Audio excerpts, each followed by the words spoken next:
Hello friends, and welcome to week 6 of the NPL. We are up against Cheeseboy628 and the Phoenix Sunkern.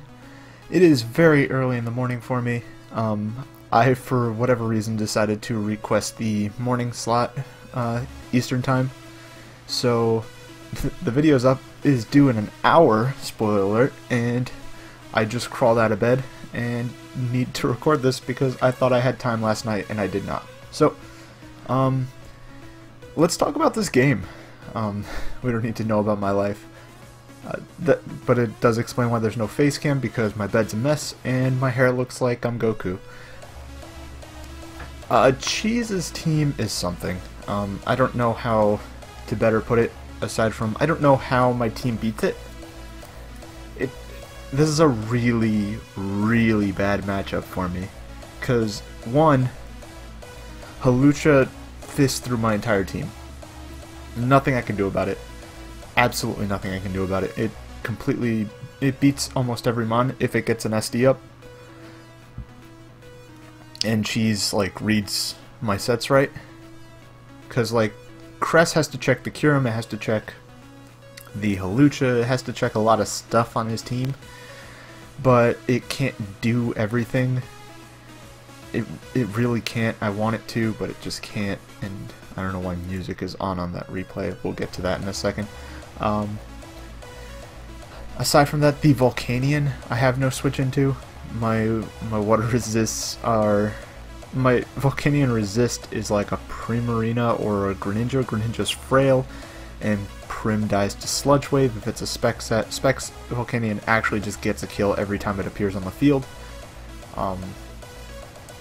And let's see what else is there. Jolteon's really hard to bring, as well as Venomoth, because he has a Mega Steelix, and Mega Steelix fists both of those.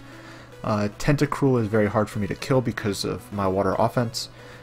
And my only saving grace, I feel, in this whole matchup, the only Pokemon that really like holds the team together is Skarmory. Skarmory can kind of wall his team if it's not pressured, and that's really hard already to pull off, but we'll get into my general plan of action. As you can see here, we have my Greninja. It's my main win con. Modest Gren outspeeds this whole team because I'm not expecting him to be even remotely invested on his Halucha. Pulse, Ice Beam. Ice Beam is just there for flavor, but it's Pulse, Shuriken, Spikes.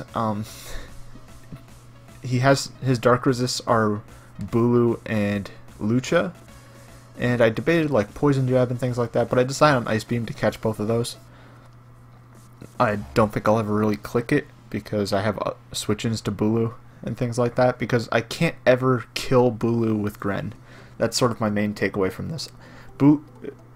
Gren cannot kill the Bulu, because if Gren kills Bulu, that means Halucha comes in, pops its berry, it now outspeeds the Gren, and I'm forced to switch out because Gren is my win con. And then that gives Halucha a free setup turn, and then it just wins. And I can't allow that situation to happen, or else I just lose. So I have to really play around the Bulu, and if he ends up bringing the Lucha Bulu core, which I don't think it's the worst option. I also don't think it's the best option. I think it can come. Whether it will or not, I'm not sure. But mostly the Volcanion's the big issue, and Modest Life Orb Gren does a lot of damage to it, and that's sort of that. And I guess to help the Gren break, because Gren can't do everything, I'm bringing this Primarina set. It's Leftovers, Moonblast, Scald, Psychic, Modest Moonblast. After Rocks, even to it KOs Volcanion, I believe, if I'm not mistaken. Like if it's just max. What am I doing? Oh, the speed is for no speed Bulu, maybe? Most likely no speed Volcanion. I don't know if I'm creeping the Bulu as well. Scald and Moonblast are going to be my main moves.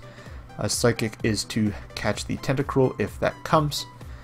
And yet Protect is there to scout what the Volcanion wants to lock into. Let's go into my walls, because we'll get to the spicy stuff later. Skarm, very standard stuff. Rocks, Roost, Brave Bird, Whirlwind. Mixed defenses because I believe it's to live things like not get 2-hit KO'd by Ice Beam or something from Kyurem.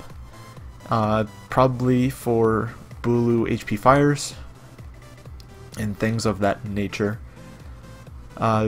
Possibly for, oh, it was for T-Bolt Jirachi. Like a Scarf T-Bolt Jirachi. It wouldn't 2-hit KO my set, and that would let me get up rocks and scout and all that fun stuff. Next up is my Cresselia. This went through the most changes. My team in general went through a lot of changes. I think I had a total of 10 different teams and like 15 different mocks for Cheese. I was not excited about this matchup, and I was not confident in my team. But this was the most confident I had. That was a sentence that made sense. The crest speed is for creeping anything that might be creeping a timid Prim, or better yet, it is creeping anything that might be creeping, yeah, it's timid Prim. Timid Prim or Decidueye, I don't remember which. Oh, right. Why dual screens? This thing was Calm Mind, Moonblast, this thing was T-Wave, this thing was Lunar Dance, Trick Room. This had all different sorts of sets. I opted out of the not Trick Room because he had a Volcanion and that outslows my whole team. I opted on screens because I just couldn't deal with his shit, so screens was my best way of doing so. The defense investment is there for a defense investment. I think it lives to Acros, maybe? I don't know, at +2. Probably not. The special attack investment I felt like I needed because it breaks max HP Kyurem subs, it breaks max Spadef Kyurem subs. It's a roll to break max, but I don't think he'd be max. But if it's one or the other, I definitely break with my Moonblast, and I couldn't let Kyurem get behind a sub because that also fists me sideways. Now, last but not least, we have the Terrakion, which is the best way of me dealing damage to his team. He has no real switch into a Terrakion, and that's the only thing I have going for me, is that Terrakion and Yanmega kind of go in on his team if he doesn't bring certain mons. I'm going with Rock Polish and Rockium because, like, I didn't really need a last move. So I went with Rock Polish, and Rockium lets me do a lot of damage. Rockium Stone Edge still does like 70 or something to a Lucha, which is convenient. And yeah, Terrakion hits really hard, Rockium is super useful, and all that fun stuff. Then, to go along with it, I have a Buginium Z Venomoth, and I'm running double Z moves because I can, and because if I can use one mon to break, and then I can then clean with the other, and that's sort of my general game plan. Like, I just want to pressure him offensively. Buginium because Buginium, Sleep Powder, Sludge Bomb, Buzz, and Quiver. Modest because I'm not expecting him to, I'm expecting his Kyurem to be really slow. A lot of the Kyurems almost every Kyurem, the fastest the Kyurem's ever been in the mock was either Scarf or it only crept a Decidueye. That was the fastest it ever got, so I was like, oh, I'll just go Modest and creep that. So that was the one nice thing about this. It convinced me to go Modest on my Venomoth, and that's going to be cool. One thing I noticed from my mocks was that Stoutland came to 0 games out of the 15 mocks, and I wasn't surprised-ish. I don't know. But I say this because it's kind of important. God, this is 10 minutes? Jesus Christ. Alright, sorry. We're going to jump into the battle, and as you can see, he brought stuff that I just wasn't prepared for. I didn't expect Sand to come. I was kind of iffy on Lucha Bulu. There was no Volcanion, and that was the most terrifying thing. There was no Volcanion, so I didn't know what to do. Terrakion looked really good, and I didn't really know what his answer to it was. I figured it would be like maybe Gigalith, maybe Bulu. Most likely Bulu. Gigalith, I felt like it needed to be Spadef in order to check the Venomoth. And yeah, that's just sort of the general game plan. Also, Venomoth this is the only version of the team that Venomoth was on. It was sort of a last-minute decision. It wasn't like, I'm not gonna say like that affected the whole game, but I was really scared of T-Spikes, so since I wasn't bringing Defog and I couldn't fit Defog on Skarmory or Decidueye, I decided to replace Decidueye, which I had on the team before, for the Venomoth to help absorb the T-Spikes and act as a second win con, because it was really hard to sort of win with my mods. And judging by the team, my only real gripe is I have to break through the Tentacruel and I have to play around Bulu-Lucha. The Stoutland coming was very confusing. I didn't know what I could do against it. I knew that that also pressured Cress, so that meant that all 6 mons were pressuring the Cresselia, because Cresselia was the switch into at least 5 of those. And yeah, let's just jump into the game. I'm going to lead Skarm because I want rocks up. He leads Gigalith, and I set up rocks as he sets up his own rocks. I was like, alright, cool. He Stone Edges and does 35. And this was probably a really big misplay. I didn't calc to see what kind of Stone Edge that was. I just assumed it was Spadef, because if it wasn't Spadef, then like Venomoth sweeps this team by itself. And, yeah. So I was under the impression that it was Spadef. I didn't actually calc and see that 35% with the Stone Edge is max attack adamant. I just assumed, alright, Gigalith does a lot of damage. It has like 130 attack or something ridiculous.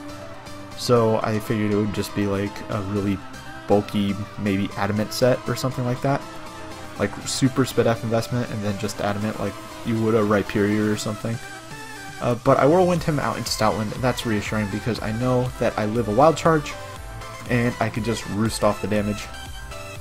And I'm going to keep clicking Roost, I believe. Or do I whirlwind here? No, I hardened to Cress, expecting something to come in. I forget what. It might have been the Kyurem. I might have expected Kyurem. I click Reflect because I didn't know what he wanted to do. I was scared of like Scald, so I didn't go into Terrakion and Venomoth. I should have went to Venomoth, but now I do go into it. And I'm like, alright, it's time to pressure things. Gigalith's gonna come in. I'm going to Quiver. And then I'm going to put it to sleep. And this is why I'm saying that not calcing was a misplay. This lets me get to +2. I switch out because I only had one more turn of guaranteed sleep, meaning I had one turn to Quiver. I could have Bug Buzzed and then Z-Bug Buzzed, and maybe that would kill. But that would only kill if he wasn't Spadef, and I was under the impression that he was Spadef. I could have killed the Gigalith potentially, or at least put a lot of pressure on this Gigalith. Because I don't think he had he didn't have a Scarfer on this team. So spoiler. So me not calcing the Gigalith on the Skarm made me not just fire off Bug Buzzes on this Gigalith and try and break it.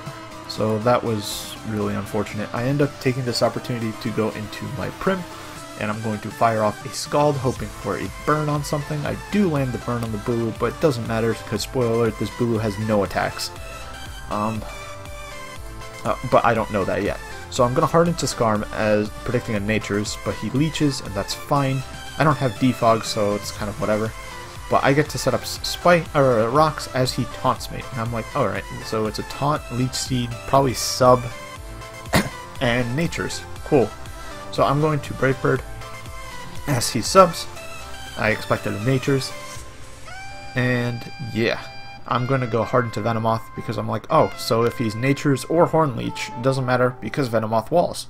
And I could Bug Buzz the Bulu and bring it low. I buzz the I buzz the Tenta, and then I Quiver as the Gigalith comes in. I know I have to switch out. I go into my Terrakion as he misses the Stone Edge, and that's really annoying. Alright, here's the situation. I figured it would be like leftovers. It might be Choppel. I didn't think it would be Choppel for one reason and one reason only. I was still under the impression that it was Spadef, and I was like, why would he bring Spadef Gigalith for the Venomoth and then have like Choppel superpower for Terrakion? Like, that's so it could just get pressured by everything. I figured it would be like Pasho if anything, or like maybe a healing berry, but I was like, I have to start hitting things or else I'm just gonna lose this game. So I just CC, and he pops the Chopple, which means he lives very easily, and he superpowers me. And here's where I actually calc. I was like, I'm sure it kills, but like, what kind of Gigalith is this? And I realized that it was max attack, and I'm like beating myself up because damage on that Gigalith from the Venomoth would have been really nice, because then the Chopple wouldn't save him from the Terrakion. And so here we are. This is just going to be a long and painful game of me just losing, because I don't have answers to his shit because Terrakion's gone. And Grassy Terrain's pretty much going to heal him up. I'm just gonna let it play out, because honestly it's just really annoying. My only saving grace is this Primarina and the Greninja, but spoiler, I lose because the Tentacruel's really hard for me to keep alive, for me to break through. As you can see, Psychic does 47, and between Black Sludge and here I should have Scalded. I'm a little annoyed that I didn't. He wall charges, and I wasn't sure if he'd stay in or not, so I have to make that play, because if he stays in and wall charges, I lose the game. He sets up T-Spikes, and that's even worse for me, because I don't have a good way of dealing with that. I kind of wish at the time I had Psychic or Lunar Dance, like I had before. I'm just going to Brave Bird, predicting a taunt, as it does good damage to the Tentacruel, and he knocks me off to get rid of my leftovers. I Roost, and this thing's just healing back up, and that was probably a mistake on my part, but I really felt like I needed the Skarmory. He Scalds that turn, which, fine, he kills me through screen. I'm just going to Pulse. I don't know what he was expecting, maybe extra sensory, but he goes into Gigalith, and I get to kill it with my Gren, because I finally forced myself to go into Gren, and this was kind of the main problem. I just didn't go into my Gren enough, I feel. There was a lot of things I messed up on, but it's really frustrating. I think I reflect. Yeah, I reflect here. I go into Gren expecting the Leech as he reveals his last move, which is Toxic, and now I'm like, oh, this thing has no attacks. I could have been a fast taunt Skarm. And I'm going to double out at predicting the Tentacruel to come in, and I call that play right, and I'm like, alright, I have to try and get as much like momentum as I can. I'm going to Psychic because I expected him to stay in or do whatever. I know this Bulu couldn't touch me anyway, so I'm just going to Moonblast, and it does 50, and I'm really regretting not Moonblasting the first time. And yeah, so he Leech Seeds as I kill him with a Psychic, and then he goes into his Kyurem Black. I know I still need this, but I was hoping he would like overpredict or something. And here I know that he can just Z-move and kill me, but he's slower than me, which is not convenient, which means that the blah, blah, blah, blah. Like I said, the crest was creeping like a really low speed Kyurem Black. I think it was even no speed Kyurem Black. But yeah, he's just going to Toxic me and Roost Stall, and that's going to be the end of that. So he's going to be back at full, and yeah, that's going to be that game. Please excuse the fact that it says week 5 down there, by the way. It was just, like I said, this is all super last minute.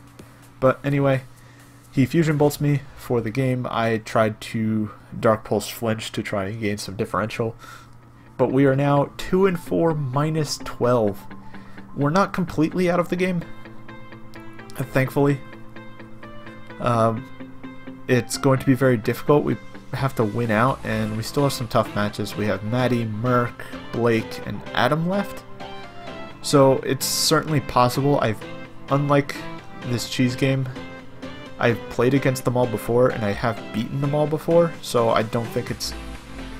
While they can beat me, I think I stand a chance, because I really had zero clue how to deal with cheese. I watched all... I think I spent like... I want to say like 6 hours? 6 or 7 hours just watching Cheese Boy's videos of his live comms to try and understand how he plays and like get a feel for how he would build, and it gave me nothing. Usually that works. It helps me beat players I haven't beaten before. I just watch some of their stuff and sort of figure out their play style and how they think about their turns and things like that, and live comms are really helpful for that. So yeah, that didn't work at all with Cheese. I left I left the Cheese Boy games, watching the Cheese Boy videos, I left them just being more confused than I was before I started. And the matchup certainly didn't help. I really don't know what I could have done. If you guys had some better ideas, if I make playoffs, I might have... there's a potential me and Cheese might meet in playoffs. I don't think he's necessarily out of the race either. But essentially, if you guys have any better ideas for matchup-wise, what you guys think, leave it down below. Or how you think I could have played that game out better. I think there's definitely a lot of mistakes I made, like not attacking the Gigalith and sacking the Venomoth was probably the right play, but I don't... yeah, I didn't know. I don't know, man. It's rough. But I will catch you guys next week for our game against Matty Brolic. So, peace.